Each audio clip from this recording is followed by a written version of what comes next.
Hey everyone, it's Gilberto. I want to talk about something that's on a lot of your minds, learning English. Sometimes it feels like climbing a mountain, right?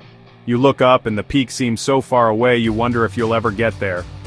You see other people speaking so effortlessly and you think, can I really do that? I'm here today to tell you, with absolute certainty, that the answer is yes. You are not just capable of learning English, you are destined to succeed at it. It's not about some hidden talent or a special gene for languages, it's about something you already possess. The power to grow and the desire to connect. And look, I get it. The grammar is weird. The pronunciation can feel like a tongue twister. And sometimes you just can't find the right word. It's easy to get discouraged. But what if I told you that every single mistake is actually a stepping stone? Every time you stumble over a word, you're one step closer to mastering it. Today, we're going to shut down that voice of doubt. We're going to focus on the how, not the if. So, get ready because I'm about to share the most important reasons why you will succeed in English. This isn't just a pep talk, this is your roadmap. Think of this journey not as a test you can fail, but as an adventure you're already on. Your motivation to learn, the fact that you're even watching this video right now, is the most powerful tool you have. It's the fuel that will drive you past any obstacle. We're going to break down the exact strategies that turn effort into fluency. We're going to explore how your mindset, your habits, and your environment are all conspiring to help you win. So let's get into it. Let's talk about why your success isn't just possible, it's inevitable. Let's start with the most underrated, yet most powerful, secret weapon in your arsenal: consistent practice. Now, I know what you're thinking. Practice? Gilberto, tell me something I don't know.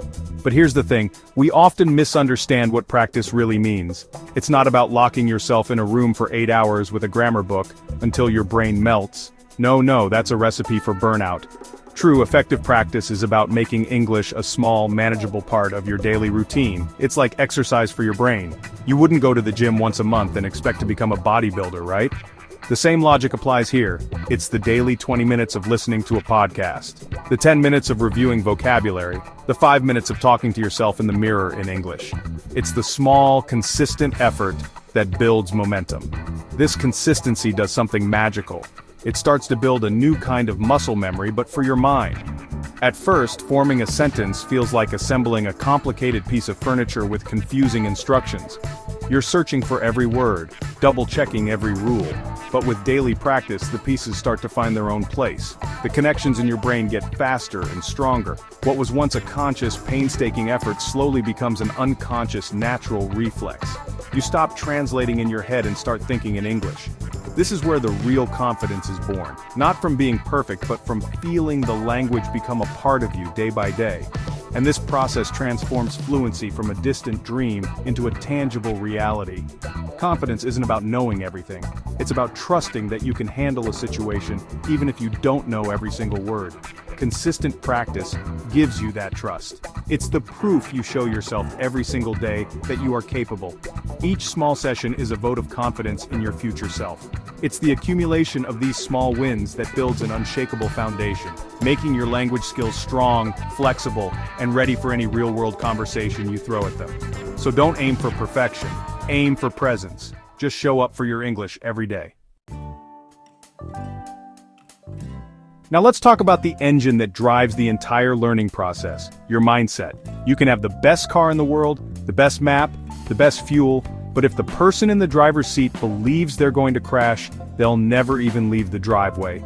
Your belief in yourself is the driver. A positive mindset isn't about pretending that learning English is easy or that you'll never make mistakes. It's about how you frame those challenges. It's the difference between saying, I'm so bad at this, I'll never get it, and saying, wow, that was a tricky one. What can I learn from this mistake so I can do better next time? One mindset is a dead end, the other is a launch pad. Think about it. When you approach learning with frustration and self-criticism, your brain literally becomes less receptive to new information. It goes into a state of stress, of fight or flight. But when you approach it with curiosity and self-compassion, your brain opens up. It becomes a sponge ready to absorb new words, new sounds, new structures. Staying motivated is about celebrating the small victories along the way. Did you understand a line in a movie without subtitles? Celebrate it. Did you successfully ask for directions? That's a huge win. These small moments of success are the fuel that keeps your motivational fire burning bright. reminding you that you are making progress, even on the days it doesn't feel like it. Believing in yourself is the ultimate hack. It's what will keep you going when you feel stuck on a grammar plateau or when you have a conversation that doesn't go as smoothly as you'd hoped. Remember that your worth is not defined by your English proficiency. You are already a whole, intelligent, and capable person. Learning English is just a new skill you are adding to your amazing collection of talents, so be your own biggest cheerleader. Forgive yourself for mistakes, praise yourself for effort, and trust in the process. Your mindset is the invisible force that will turn your potential into your reality. Okay, so you have your positive mindset and you're practicing consistently, but where are you going? Imagine getting in a car and just driving. You might see some interesting things, but you'll probably end up lost. This is where setting clear, specific goals comes in. It's like putting a destination into your GPS. I want to be fluent in English is a great dream, but it's a terrible goal. It's too big, too vague. How do you know when you've arrived? Instead, we need to break it down into smaller, manageable, and measurable steps. This is how you create a real path to follow. Your goals should be specific. Instead of "I want to improve my vocabulary," try "I will learn 5 new words related to business every day for the next month." Instead of "I want to get better at listening," try "I will watch one 10-minute news segment in English without subtitles every night and write down the main idea." See the difference? These goals are clear. You know exactly what you need to do, and you know when you've done it. This is incredibly powerful because it allows you to track your progress in a real, tangible way. You're no longer just hoping you're getting better. You have concrete evidence. Having these specific goals is the ultimate focus tool. On days when you feel overwhelmed or unsure of what to do next, you just look at your goal for the day. It cuts through the noise and tells you exactly where to direct your energy. It turns the massive mountain of learning English into a series of small, walkable hills. And as you tick off each small goal, learning those 150 business words in a month, understanding the news every night, you build an incredible sense of accomplishment.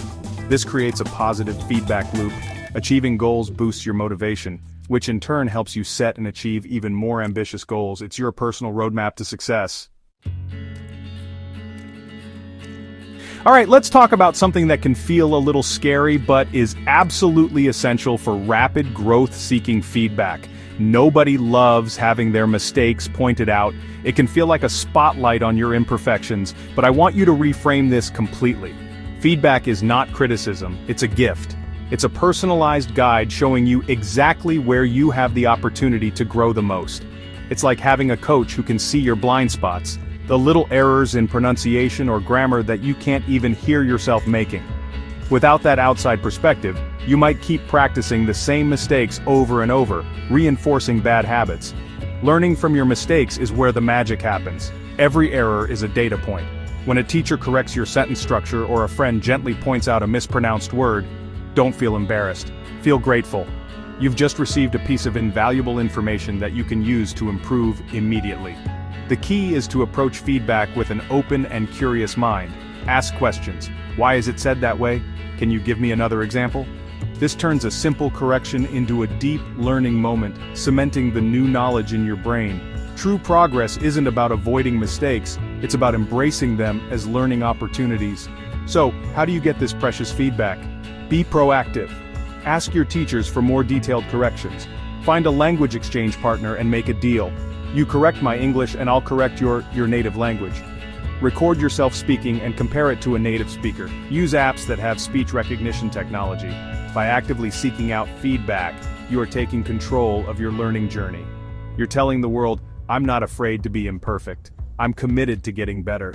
This courage to be vulnerable is what separates the learners who plateau from the ones who soar to fluency. Our final key to success is perhaps the most fun: immersing yourself in English. This is about transforming English from a subject you study into a world you live in. You don't have to move to an English-speaking country to do this.